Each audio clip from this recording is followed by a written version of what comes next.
and welcome to part 2 of the Atlantic Division preview. If you haven't listened to part 1, just head over and listen to it right now. Actually, you could listen to this first. It'll be fine. But we previewed the Boston Bruins, Buffalo Sabres, and the Detroit Red Wings along with the Florida Panthers. And on this show, the Montreal Canadiens, the Ottawa Senators, the Tampa Bay Lightning, and we will close out the show with the Toronto Maple Leafs. Just so happens that that's how alphabetical order works. Crazy little thing there. Justin, hi. Hey, hi. Sorry, I forgot to introduce you. Justin Baker, co-host. Welcome to the show that you're literally always on. Literally, always. What do you say? You're always there. We do it together, so it's like I'm not like really welcoming you to the show because you're literally half the show.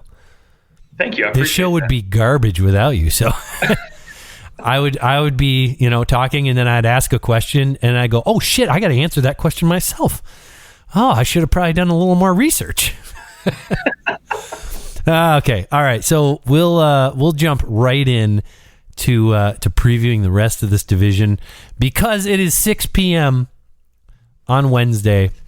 We have like an hour before the first Atlantic Division game. So we have to give our preview before that game comes on. And even though this episode might get released after the fact, I promise you, it's 6:02, 10/13/21. Our predictions will all be before any Atlantic divisions have been played out. Well, let me stop you right there because unfortunately Tampa Bay played Pittsburgh last night. Oh, they did. Yes. Yeah, I forgot. Oh, you know what? Tampa Bay's still in the Southeast Division. Still in a division with Washington, Carolina, and Florida. They might as well be. Yeah, there you go. Well, okay. Well, Tampa Bay played one game and they lost. So, but is that gonna make me change my division pick? Nah. Oh shoot! I had them beating Pittsburgh in my. I definitely like. I don't go through the whole schedule and try to figure out they're going to win this one, they're going to lose this one. Okay, that's where they're going to finish. No, I don't have an algorithm.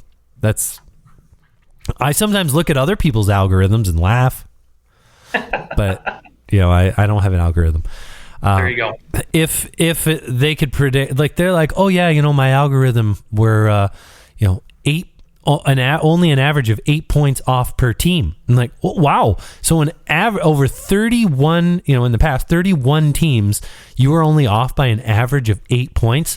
So that means you could be pretty close on some. You could be 2 points off, and then on others you could be 18 points off. Like, come on.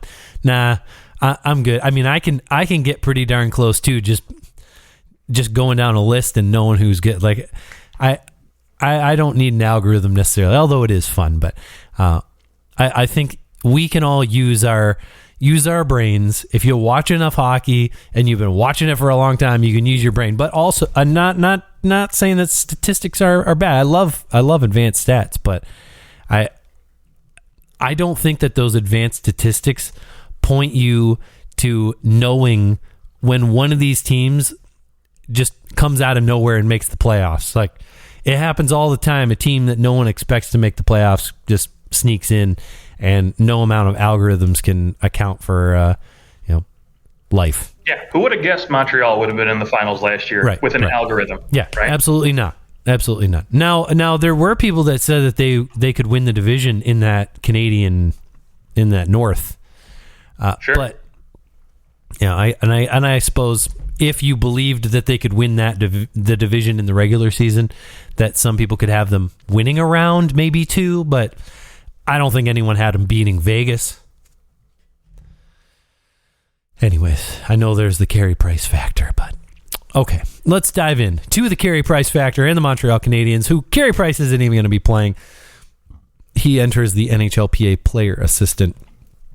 Hope him. I wish him the best. I hope that he is able to recover from what he's been going through. But we won't spend too much time on that. We will spend time talking about Jake Allen and Samuel Montembeault. I don't even know if that's how you say his name, but that's. I love how you said it, though. I actually, I think in a season of NHL 21, although NHL 22, I think just came out for all the people willing to pay like $100 for that game. No thanks. I'm not paying $100 for a video game. Hell no. I'll pay the price of the regular game because I don't really care about getting extra hockey bags and card packs, and I can't get into that. I sound like a boomer playing NHL. I just want to play exhibition games. I just want the alumni package so I can be Andrew Raycroft in goal. That's right. All. Oh yes. No. I just want to create myself and put myself onto a team and then play a season and make my guy break Gretzky's record for most goals. That's all I want to do. With new graphics every year, I'll buy the guy with new graphics. Okay, Montreal Canadiens. They go out and they re-sign Nick Suzuki to a monster deal. Man, Nick Suzuki got paid, and Shea Weber looks like he might be out all year. We don't really know. We just know that he's not here to start the year. They signed David Savard, a nice signing from the Tampa Bay Lightning, and former Columbus Blue Jacket. And Jonathan Drouin is back. What are your do you see this team as a team that can go to the Stanley Cup Finals again? No. I'm putting the kibosh on that right now. Don't get me wrong. I think they did a fantastic job last year in the playoffs. Shutting down Toronto was no easy feat. They were able to do it. Well, I'll tell you how they did it. Toronto fucked up. Well, there you go. And we'll get into that a little bit later, too. I always put the explicit tag on these things now, so we don't get flagged anymore. I got flagged a couple times because I'm like, yeah, our show's pretty clean. Yeah. And, and then it catches, like, I get some iTunes thing that's like, hey, we had to flag your thing, and now you're in trouble. I'm like, what do you mean I'm in trouble? Just I'll flag it. So now I flag them all the time. I said shit once, and now I'm in trouble. Yes, Great. yes. Yeah, okay. So Nick Suzuki, right? I think, to me, this signing is going to be great a couple of years from now. I think over, the next year, maybe 2 years, it's going to be, okay, it's maybe a little overpaid, maybe just about right for a guy like that. But, I mean, that shows you how important he is to this team because, again, to me, the mistake was letting Philip Deneau go. I think Nick Suzuki was very, very well suited for a number 2 center spot. Now, again, he could be a fantastic number 1 for a lot of teams.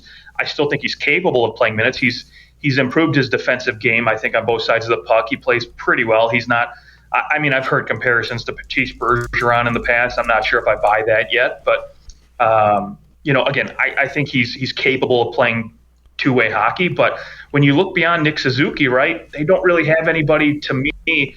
Christian Dvorak, again, he could be a number 2 center for this team. I'm not really sure where they slot him in there. Yeah, I mean, that's how they've been playing him in the preseason is Dvorak's at center, Drouin's on his wing, and Josh Anderson on the other side. And then you've got Toffoli with Suzuki at center and Caulfield on the right side.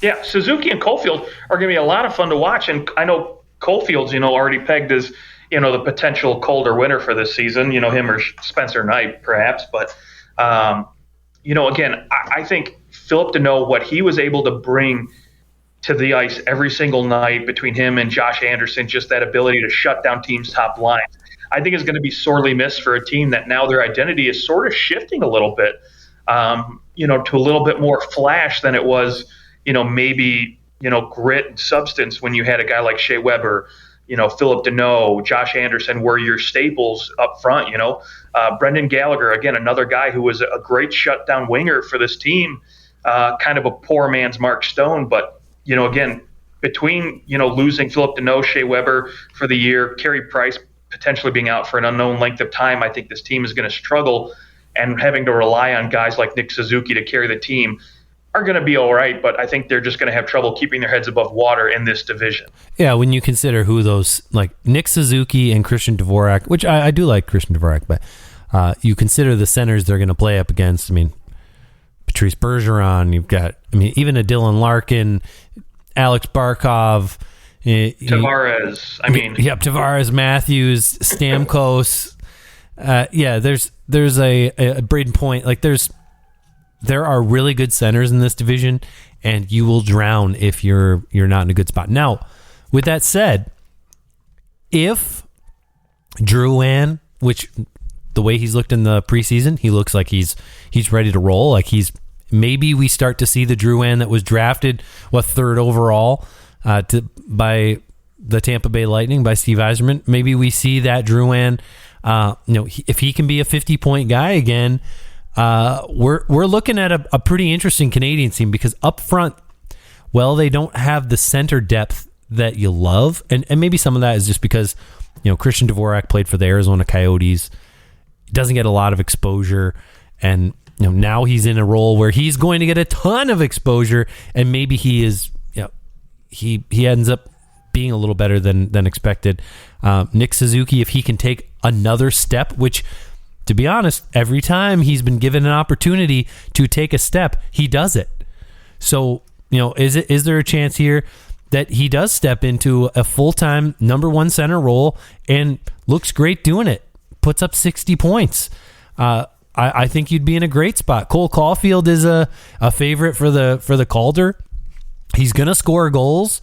I'd be putting the over-under for Caulfield on like 25 goals. If he can get somewhere close to that or even exceed it, you're definitely looking at a Montreal team that's probably in the playoffs. Tyler Toffoli, he could score 30 goals. Like, this could actually be a decent goal-scoring team with everything put together. I just wonder, you go to the back end where you've got Brett Kulak, Jeff Petrie, Ben Chariot, David Savard, and then like a Romanov-Weidman pairing. I don't see how this back end is going to defend against what this division can throw at you night in and night out. Not to mention, I don't think that Jake Allen, I like him as a backup goaltender playing 30 games a year, 25 games a year. I don't love, he didn't play that good last year, a .907 save percentage. I don't love what they're bringing to the table in that goaltending position, and especially what happens if one of these guys goes down? What happens if Allen goes down? Then they're in big, big trouble. Things can get away from them really fast. Now, one other thing to consider: Joel Edmondson, he'll come back from injury. Mike Hoffman is going to come back into that top nine again. So, the options are wide open for this team, and their depth is pretty strong. They just don't have much high end in terms of that defensive side. If anybody goes down, if Savard or Petrie goes down, it's going to be a tough go for the Habs. Yeah, and that's the thing, right? When you look beyond Jeff Petrie, there's not really anybody who's known as a puck mover who can produce on offense from that back end. And then, of course, when you look at the rest of their D, it's pretty much a bunch of shutdown guys, right? I think, David Savard and that number two pairing, I think he's going to do well. I think he'll be fine.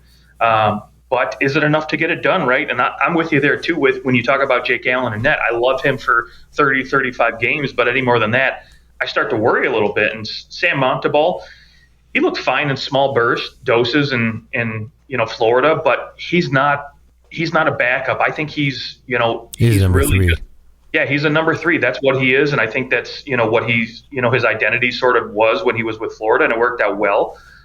So if he's called upon to be the guy, if Allen goes down or just isn't playing well, if they have to go to the reserves for somebody else, it's going to be very, very difficult for this team to come out. Caden Primu's down there too, and so when he played with Montreal last year for 4 games, he didn't look that good to me. And he was just okay in the AHL with the Lava Rockets. So again, I don't know what kind of goaltender you're going to get out of him either. So there's a whole bunch of question marks when you get beyond Carey Price in net there. So again, wishing Carey Price all the best, but if he's out for a majority of the season, with the lack of defensive power they have beyond Jeff Petrie, I think it's going to be very, very difficult for this team to win a ton of games in this division. Now, here's the silver lining: the Canadiens have Carolina's first round pick. They've got their second. They've got three third round picks and 2 fourth round picks in next year's draft.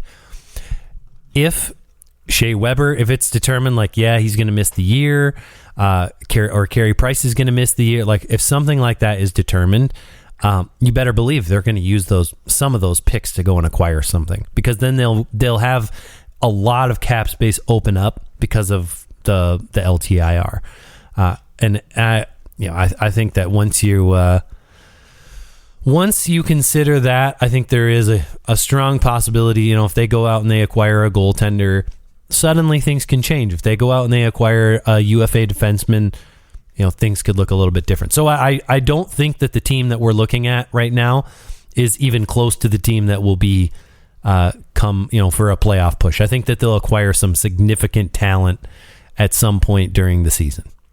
Yeah, I agree. I think they're going to really look hard at a top 4 defenseman at some point, in my opinion. Because I mean, again, Shea Weber, I don't think he's coming back this year, and there's even talks that he might not ever be back. Retire, so, right. Yeah, so we'll see.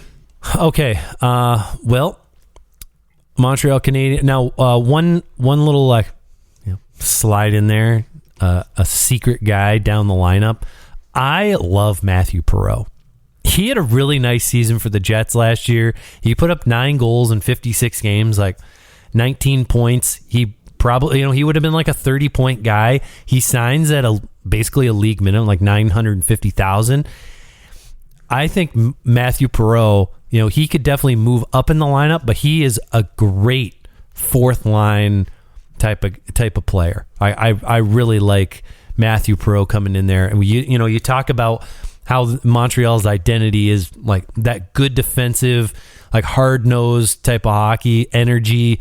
He's definitely somebody who can provide that and can kill some penalties as well. So I like the Matthew Perreault signing. Okay, enough of the Montreal Canadiens. Shall we move on to the up-and-coming Ottawa Senators? Let's do it. Okay, the Ottawa Senators are kind of that they're that sexy team. Hey, maybe they're the surprise playoff team that everybody goes, there's always that one team, and they played really well down the stretch. They didn't do a ton in the offseason to bring in some new talent. They go out and they actually lost. Oh my gosh, now I can't think of his name. Dadonov. They lost Dadonov. Oh, yeah. But that just was not a good fit from the very beginning. There's a lot of players that we want to see take some next steps. Joshua Norris, Tim Stützle, Shane Pinto, Drake Batherson. There's some really nice pieces, but they still haven't signed Brady Tkachuk. Yeah, that's a concern. I mean, he's your leader on this team. Him and Thomas Chabot are the two, when you look at leadership on this team, they're the guys, right? They're the future of this team. I mean, I don't know what the holdup is, what's really going on. I haven't heard much, and maybe I haven't read the right articles. I'm not really sure, or follow the right guys on Twitter, but really, I'm sure it probably boils down to money because let's face it, I think Brady Tkachuk knows how much he means to this team moving forward, and from a leadership standpoint, from a production standpoint, and an identity standpoint. And then, I mean, let's face it, Ottawa, we know their purse strings are a little tight. They don't want to spend a ton of money. And, Pierre Dorion is probably thinking, okay, cool, I want to get this guy in at $6-7 million, but Brady Tkachuk's not having any of that talk. Because he's going to be a 60-70 point guy easily every year.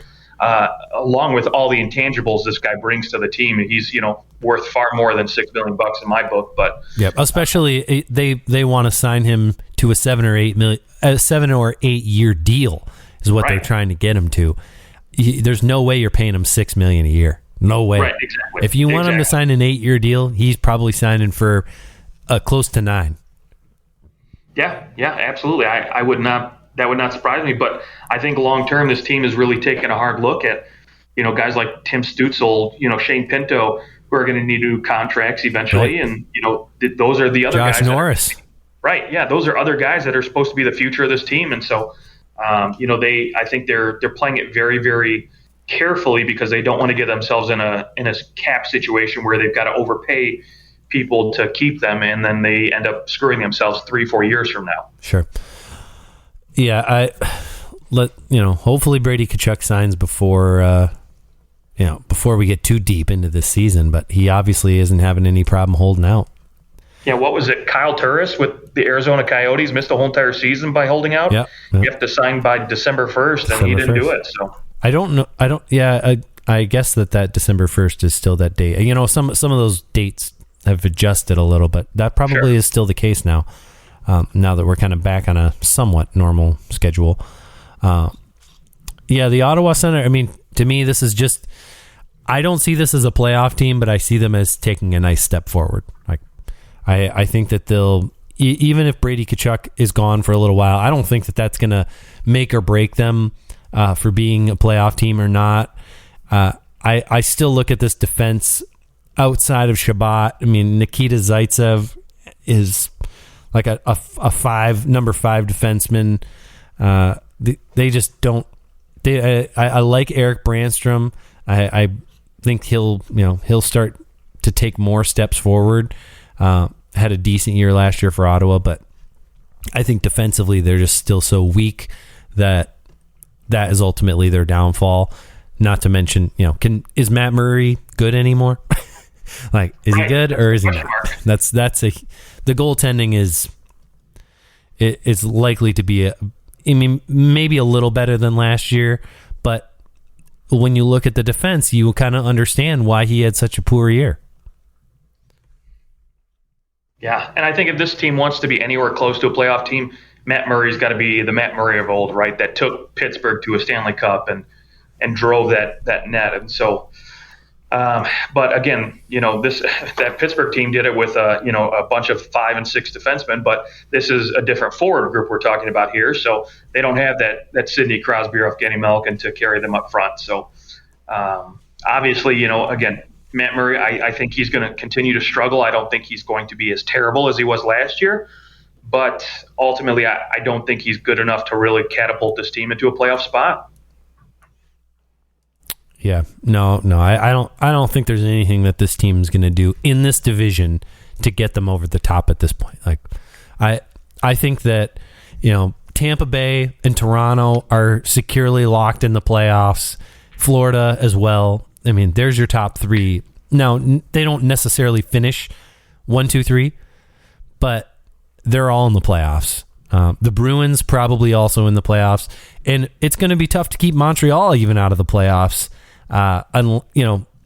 They'll be in a battle if the Metro ends up kind of being as bottom. Some of their bottom feeder teams really just bottom out. Maybe only 3 teams make it from the Metro, but it's probably more likely a 4-4 split. I just don't see Ottawa. Like, who's Ottawa going to take?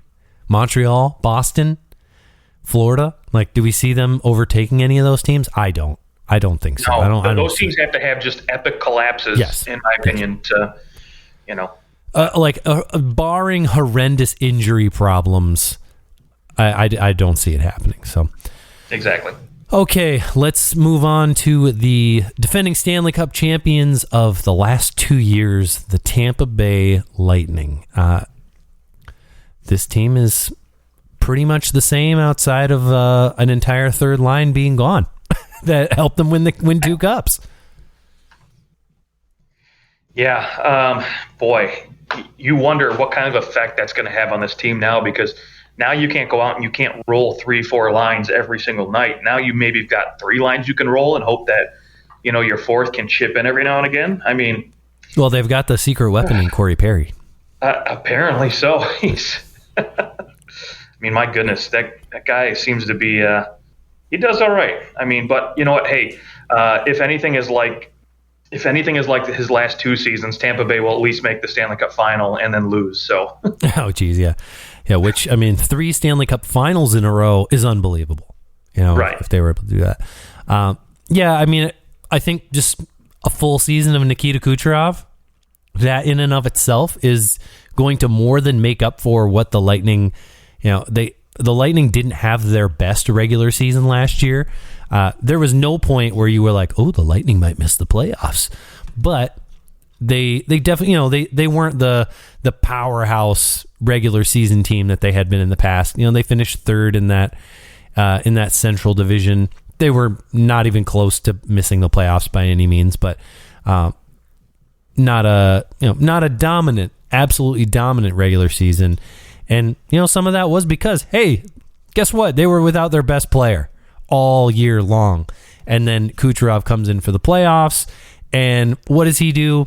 He basically goes on what would be if he put up the points that he puts up in the playoffs. Oh my gosh. the guy's going to have 140 points if he does what he did in the playoffs the last 2 years. I mean, that's in 48 playoff games, he has 66 points. It's phenomenal. Yeah. It's like 125, 130 point pace. So if he can do that in the regular season, which, I mean, I guess he's one game in, no points. So obviously on a huge struggle bus, Nikita Kucherov right now. Right. He's on a big goalless streak. Now, a full season of Kucherov and in an even more healthy Steven Stamkos, those things are all going to help. Even if the depth isn't necessarily there the same way that it was last year. I mean, you're expecting Matthew Joseph to take another step and maybe be able to move up into that, either the second line or command his own third line. You're thinking that he's going to take a step, and I mean, everyone else on there on this team has already proven so much. Like Palat's a UFA. You kind of wonder, is Palat just going to have an excellent year, knowing that he can really get paid next year?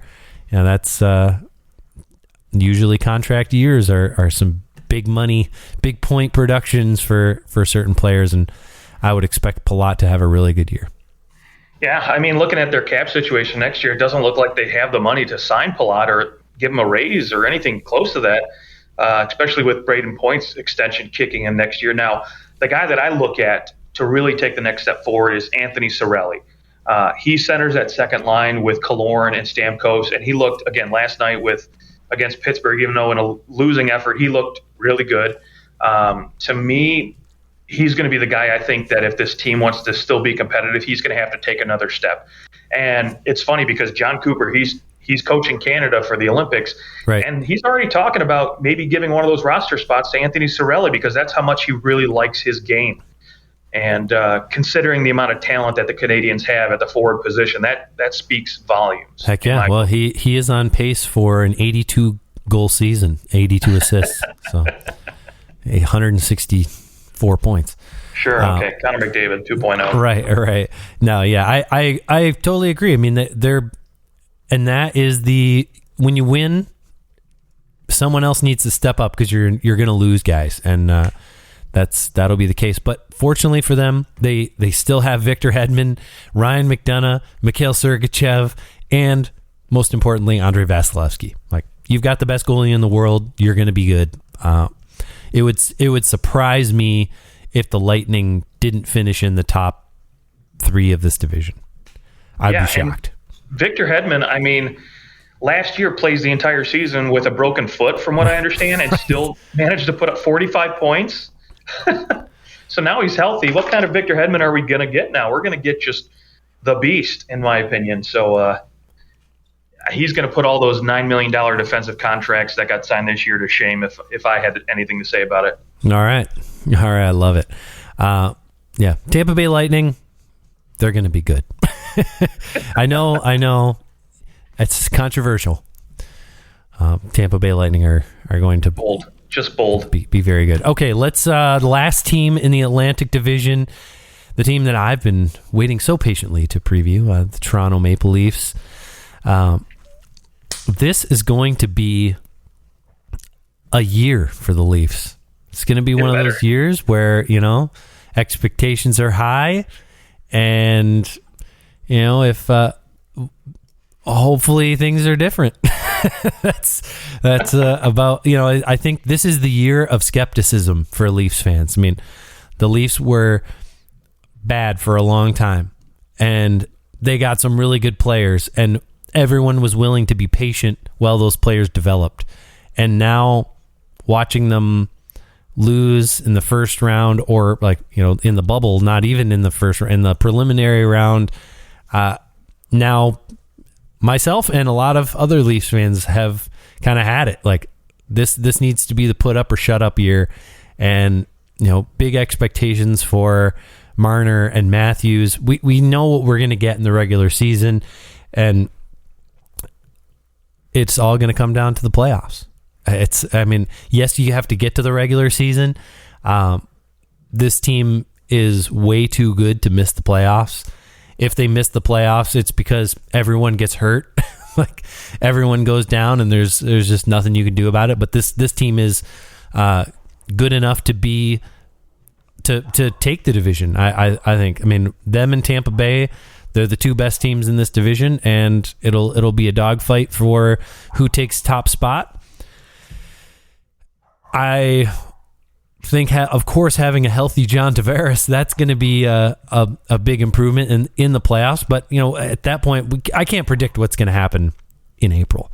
So what I can see for the regular season, obviously, it hurts to lose Hyman, and there's a lot of new faces in the top 9 forwards. Nick Ritchie is going to play up front with Matthews when he comes back from his wrist injury. Kasha has the potential, I think, to be a nice dark horse signing for the Leafs. And can Jason Spezza continue to fight against the clock? And last year he put up good 30 points in 54 games. He's 45, 50 point season in a full season. Can he do that again? And if he can, you're looking at a great top 9. If Spezza really time catches up to him, then I think that you're maybe struggling to figure out what to do with those bottom center positions. Yeah, for Jason Spezza, I have no doubt that he's still going to put up 30 points in 80 games this year. And I think for a guy that's going to be, seeing bottom 6 minutes, that's more than enough production to make me happy with what he brings to the table. Sure. At 750,000, absolutely. Right, absolutely. And so the question mark I have, though, barring all the injuries that this team, has right now with Austin Matthews being out, Mikheyev, currently being out, my big question is Peter Mrazek and Jack Campbell the answer in goal that Fredrik Andersen was not? Yeah, I do think that Mrazek has proven that he can actually win. I think he's been good enough. I think that Jack Campbell was. I'll say this: I don't think their goaltending was why they lost to Montreal. No, I agree. It definitely wasn't Jack Campbell who blew it. I think it's they've got to score in the playoffs. Their best players need to show up and be their best players. I will say that if there's one potential for a player to come in and play way over what his salary cap hit is, it's Rasmus Sandin.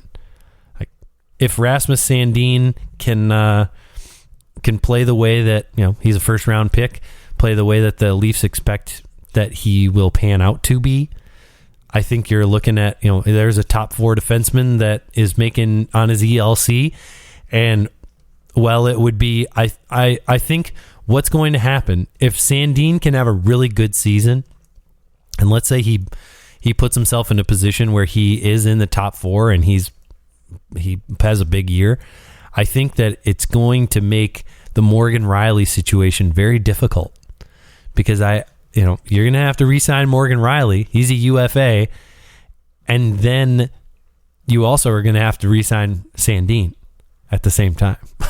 And that's going to be a challenge if Sandin has a really good year.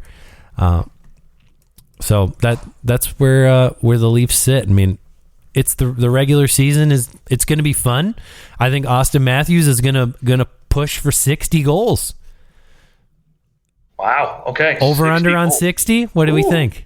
I'm taking the under on that. He had 41 in 52 games last year.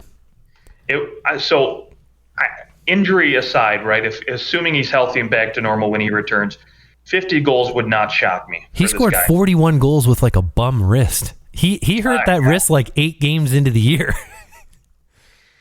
Yeah, I have a hard time going 60 for anybody right now that's not named Alex Ovechkin, and I wouldn't even give him 60 at any point now at his age. But yeah, if anybody can do it, it would be Austin Matthews in this league. I think he or maybe a guy by the name of Leon Draisaitl probably could. But yeah, I would peg Matthews to be the first guy to do that again in this league. So yeah, I'm taking the over on 60 goals for Matthews. Okay. This is going to be a nutty. It's going to maybe be a little slow of a start, and then he'll catch fire. Obviously, he's recovering from a wrist injury. Not that a hurt wrist hurt his goal production last year. I also think with a team, the difference between this team where obviously you had Zach Hyman last year. Hyman put up big points.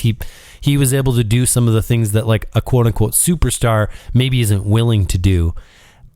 I actually think that the Leafs went out and acquired several like Zach Hyman lights, like a Michael Bunting, a David Kampf, Nick Ritchie. Not Oleg Kasha, I think is more of an outside type of player, but those guys are all formidable guy who can they can play up in the lineup. They're not going to be the Zach Hyman, putting up 60 points. But I think because you don't have Hyman's bigger contract, you're able to actually have depth throughout. And there was a few times where Hyman went down. And now, if Michael Bunting goes down, it's okay. You've got a few other guys. But when your guy making over $4 million keeps going, that's becomes a problem for you. You're just not getting that same level of production from guys below. I think Nick Ritchie has big potential to kind of have the year that he's been hoping to have. I think his best year is 15 goals. It was last year, his career year in terms of goals. I think he has a good chance to score 20 for the first time, maybe even put up, dare I say, like a 45, 50-point season for Nick Ritchie if he's up playing with Austin Matthews. I think there's a lot of opportunity on the table because all of a sudden these slots are open with superstars where, whoever kind of clicks and finds that chemistry, they're going to have great years, and it's going to help them to get paid down the road. Yeah, I'm going to call it right now. I think at some point Nick Ritchie is unseated on that top line, and Michael Bunting is going to take over. I'm predicting at least 55 points for him. All right. Well, I wouldn't hate that at all. I love his game, and I think he did well in Arizona, and I think it's going to translate very well here with those stars on that top six. And what's funny with the Leafs, I think for the first time, like last year, their defense was quite good. Everyone played well. Everyone had their roles, and really, outside of adding Sandin, not much has changed to this top six. So, TJ Brody, I think he fit in very nicely with the Leafs.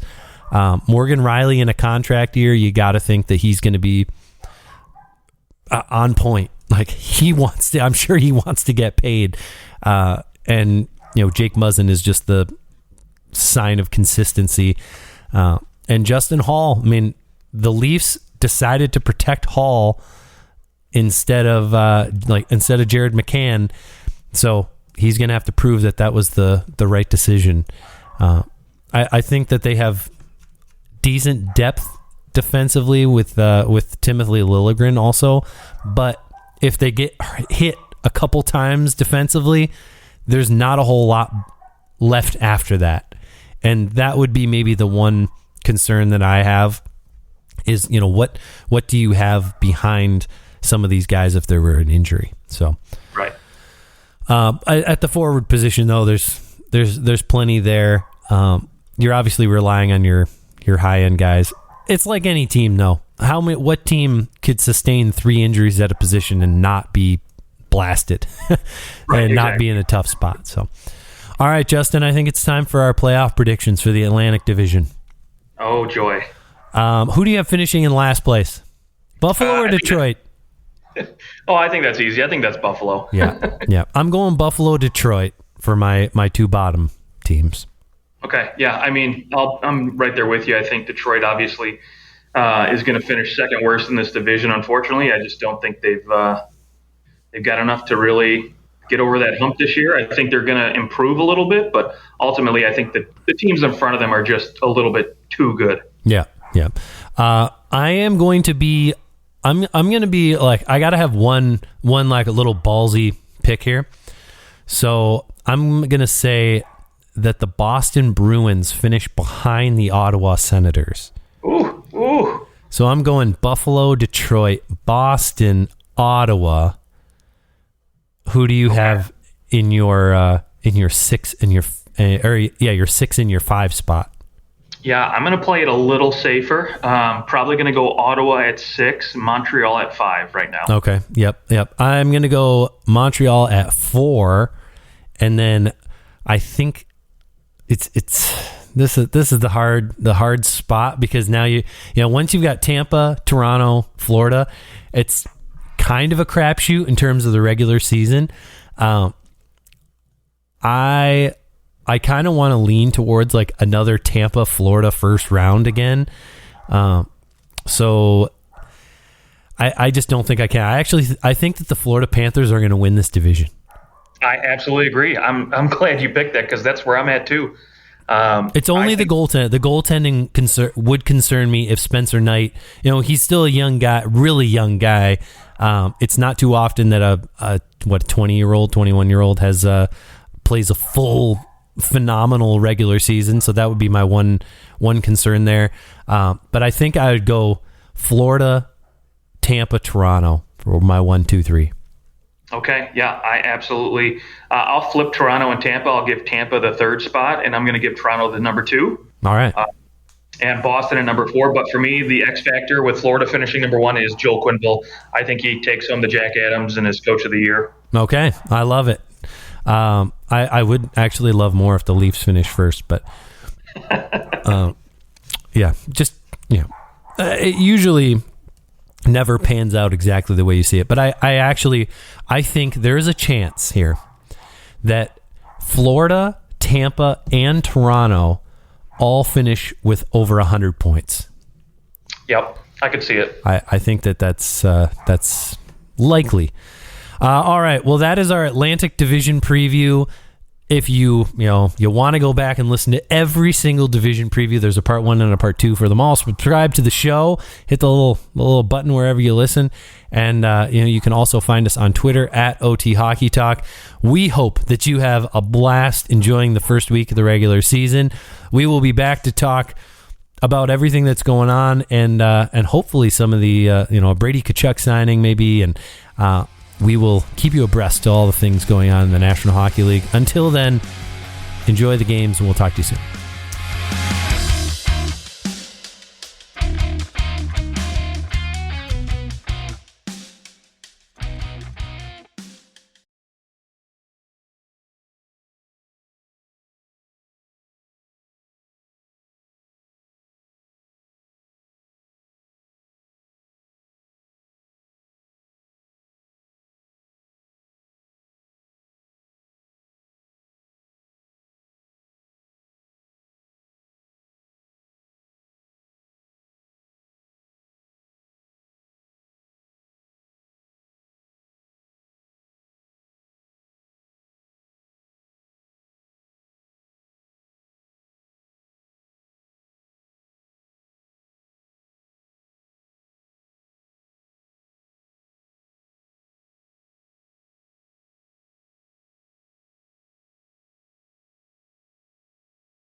do you think? Let's give a Brady Tkachuk prediction here. Maybe we'll get it before the show.